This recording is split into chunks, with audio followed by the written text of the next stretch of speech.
This video got 46,000 likes. Safe to say, people really like this album. You didn't expect it, did you? Bitch. Now I'm crying. I love you, Changbin, but we must change you. It's J-Hope. Let's fucking do this. What's poppin', girl? I listened to Dark and Wild by BTS just this year in 2022, and it changed my life. I'm so serious. I'm not exaggerating. This album is still considered BTS's best album. ARMY's ranked this #1. And that's saying a lot because this album came out in 2014. It's a pretty early album from them. A lot of my favorite BTS songs come from this album. A little backstory. Hi, my name is Indigo. I knew about BTS since 2015. I heard Dope and I heard Fire. Those are the only 2 songs I knew about BTS. I am a baby ARMY. I became an ARMY of BTS in 2022. So probably not the best decision. My biases are J-Hope, Yoongi, and RM. So the rap line. Speaking of rap is my favorite genre of music, so I kind of had a hunch that this would be an album that I liked a lot. I have almost every single song from this album saved. This isn't really going to be a ranking of the album, but this is going to be in a series where basically, since I'm a baby ARMY, I am going through BTS's entire discography and listening to every single album, not in order, just listening as I please. So this will be a part of the reacting to listening to BTS's albums for the first time. I decided to listen to this one first because I heard from so many ARMYs that this was like BTS's best album. Just a little rundown of how I decide albums are good. 1, how many songs I have saved. 2, are the songs cohesive? Is there a story in this album? Does this album have a story at all? Does this album have a range in terms of the sounds of music? One of the reasons why I like this album so much is because it's a rap album, but it's not. Danger is a perfect example. I thought, before listening to the song, I thought this entire album was going to be strictly rap, but I was wrong. I was pleasantly surprised. Danger is rock rap. So is War of Hormone. The guitar in Danger, especially the guitar in War of Hormone, is so good. It diversifies these songs, not just rap. Run DMC, when they collabed with, we'll insert the song that I'm talking about. To me, rap and rock seem so different. So when you have someone rapping over like an electric guitar, the song, the music can sound from different sides of the spectrum, but when you put them together, they can sound so good. Like, oh gosh, Danger is so good. Another thing that I really like about this album is the placement of all of the songs are done so well. Let's talk about the intro, because I was re-listening to this album.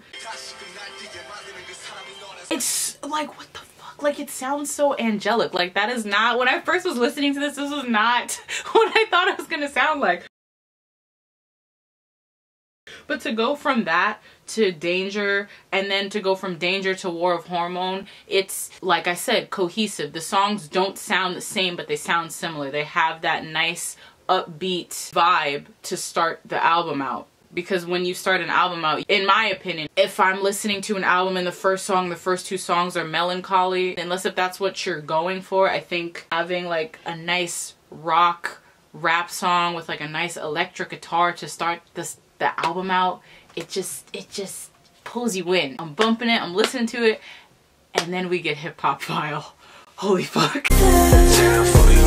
The difference in Hip Hop File 2 to go from the verses to the chorus? The chorus? The chorus? I levitated. I levitated during the chorus. This, 8. And then, I love this hip hop. And it's so good too, because you would think in a song called Hip Hop File, it would just be the rap line that is shining and showing what they do best. But no, you have the singers that come in and complement the rap so well. You know the meme of the guy that's rapping and then you have the other guy in the back like that's Jimin. When I was first listening to this song, I'm not gonna lie, when RM was shouting out like all the rappers. I don't know why it was like, it came off as a little corny to me. I don't know why. Just a little more context. The reason why it felt corny to me is because as a Black person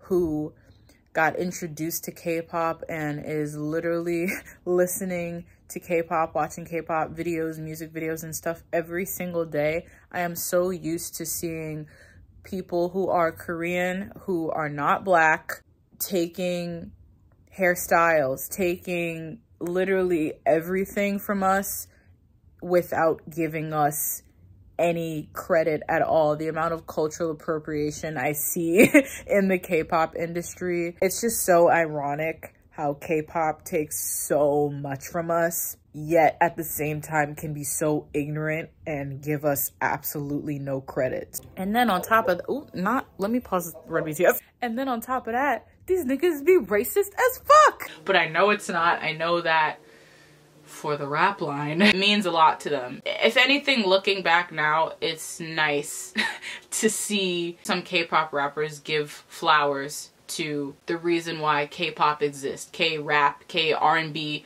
K-whatever. It all exists because of Black people, if we're being completely honest. That sounds like a big claim, and that's because it is. If you watch any fucking K-pop documentary, they will start at the clothes, the music, everything. It comes from Black people. It comes from all of these people. KRS-One, which a lot of K-pop fans, a lot of K-pop stans probably don't know who KRS-One is. It's very nice to have RM, everybody in this, Suga, J-Hope giving their roses and being like, we are obviously so influenced by these rappers like Jay-Z and all those people, and not have a thing where it's like K-pop completely just not acknowledging any Black people at all. So thanks, RM. Go listen to KRS-One. And then to go from Hip Hop File to Let Me Know. Because I feel like Hip Hop File, while yes it is upbeat like Danger and War of Hormone, I felt like the chorus was a little bit slower. We're kind of slowing things down, right? To show diversity, to show different textures from the songs. Everything isn't just upbeat. We're kind of going like a wave. It's going up, starts up, and then it goes down. And then it went to Let Me Know, which is more of slow, calm. And then we went to Rain.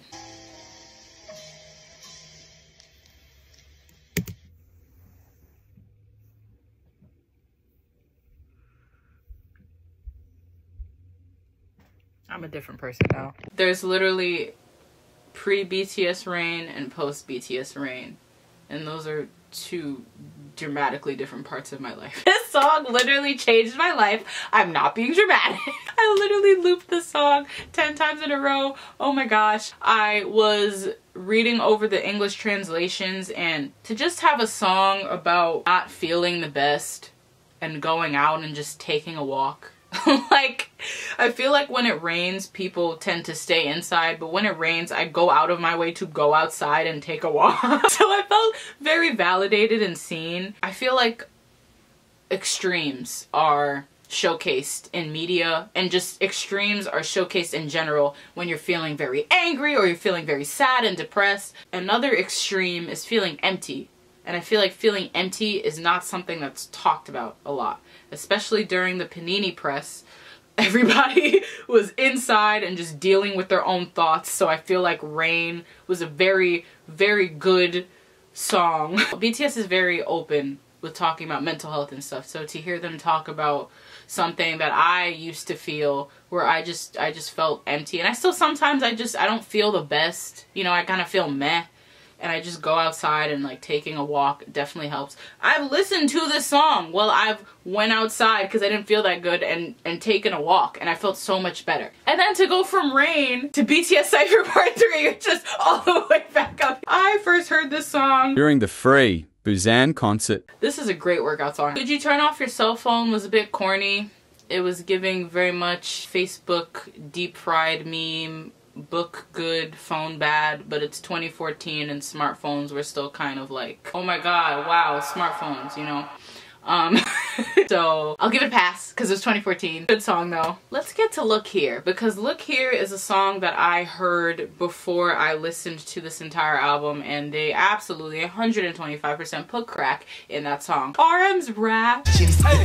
Once again with the guitar, I feel like there's so much guitar in this album. Look Here is one of my favorite songs of BTS ever. Like I said earlier, this was 2014 BTS. This is not 2022 Grammy nominated, Billie Eilish Grammy, like sweeping, winning every single award. Everybody knows who BTS is. You can't go outside without hearing BTS. This is a BTS where they felt like they had something to prove, because a lot of people still didn't know who they were. I watched the video where they were getting interviewed, not all of them, but I think it was RM and Jimin, and they were getting interviewed, and people were being like homophobic to them because, but you like wear makeup and you rap, like you can't do that. Like, I felt like they had some things to prove, and I feel like that was reflected on every single song, because every single song was not like, you know, the TikTok audio was like, we not gonna put no fucking scrubs, we gonna put the baddest on the play. Like, it's like every single song,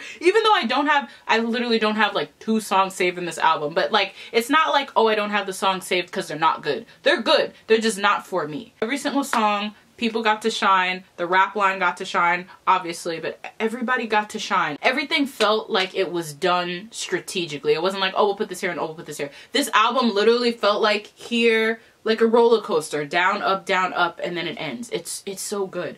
And from the intro to the outro, it felt like it was a completed story. Also, speaking of story, this was a romance album, I would say, right? The theme, I mean, it's literally on the album, warning, love hurts, it causes anger, jealousy, obsession, why don't you love me back? This didn't feel like a, oh, I like you, let's go out, okay, we love each other, we have a date, okay, let's get married. It didn't feel like a uplifting, oh my gosh, I'm so in love with you song. It didn't feel like it didn't feel like Case 143, right? It felt like the texture and the vibe of the album was dark and gritty, and that was reflected from the story. This felt kind of like you are so in love with someone, you're going insane, like you're going crazy. Like the list is not talking about like the good parts of love, right? It's not talking about like feeling happy and giddy and romantic. No, this is anger, this is jealousy, obsession.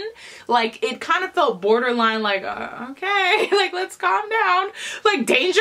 Danger? What's danger about? Like, it felt like, okay, Namjoon, let's chill out. Okay, Jin, let's calm the fuck down. This video is long enough, so, yep. My favorite songs off this album were Look Here, obviously, Hip Hop File, Rain, BTS Cypher, Danger, War of Hormone. Yeah, that's like almost all the songs. But yeah, okay. I'm gonna go edit this now. This is 20 minutes long.